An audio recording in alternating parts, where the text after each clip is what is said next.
Artists, as public figures, necessarily place themselves at the mercy of critics every time they produce a finished work. Pressure to conform to particular artistic trends and customs, as well as critical expectations, can cripple an artist's creativity and their will to continue creating at all.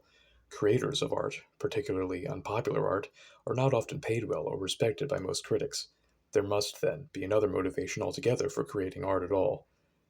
The novel The Night Stages by Jane Urquhart is about artistic value and reveals that the creation of art is inherently valuable, regardless of how the work is received. In the novel, while his mural remains unfinished, its creator anticipates negative criticism. Kenneth, a mural painter, has taken 3 months to complete this egg tempera mural, comprised of several discrete painted panels. One panel, depicting a small boy, remains unfinished, and Kenneth estimates he must break one last egg to finish it off. This last egg is one of 5,000 that Kenneth has personally cracked in order to make the paint necessary for this project, one whose figures Kenneth believes will be called too round by critics. Kenneth, as he puts these finishing touches on his work, specifically remembers a critic who told him to keep things on the picture plane flat, two-dimensional. This imagined, remembered critic's warnings are not heeded, however, with Kenneth completing a work he knows will not meet the expectations of the critical establishment. In creating this work, one egg at a time, Kenneth has committed himself to shaping and changing the physical world in a manner of which he knows the world will likely not approve and definitely will not appreciate. These are not fears for Kenneth, rather the costs of doing business for an artist. In this way, Kenneth's defiance of critical expectations is established but unexplained, leaving his motivation for creating this mural unclear. Kenneth is certainly not, however, motivated by critical validation.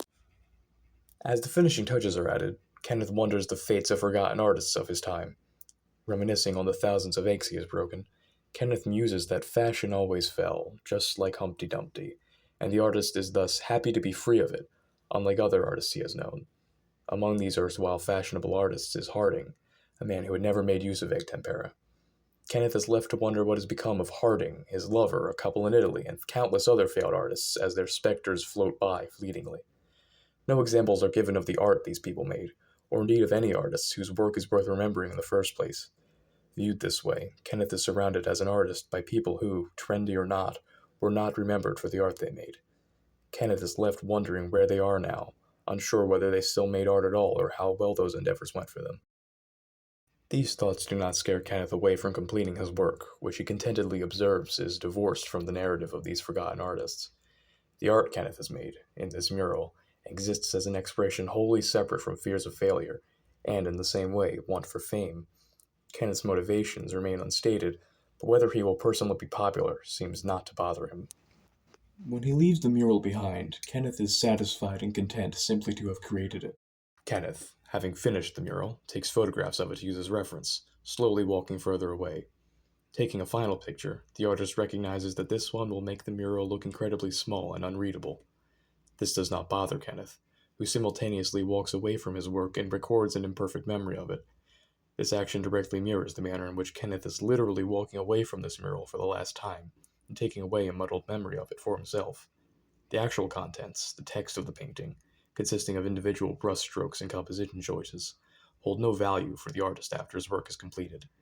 These, the trappings of art, melt away as the true value of the creation of the work is revealed.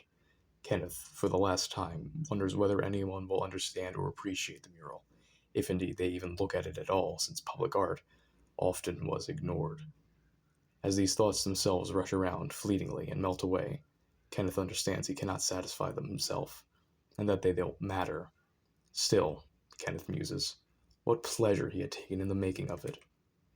For the artist, all motives other than the love of creating art are insufficient. Kenneth may still outwardly want money, fame, attention, and approval, but those are not his motivations for creating his mural. Art created for any other sake than this one is not fulfilling, and thus its completion will not leave the creator contented but anxious. Kenneth's art is public, much like any person's social life, but it exists first and foremost for Kenneth. Kenneth lives on his own behalf and for his own ends, and in this way, the act of living is fulfilling in and unto itself. Art, and more importantly life, are beautiful not because of any of their contents, but because they can exist. This section of the Night Stages tells the story of the real painter of a real mural, Kenneth Lochead, and I hope you enjoyed this brief look into the themes of this novel. I hope you go and read it and enjoy it, and I hope you enjoy this style of video. Have a nice day.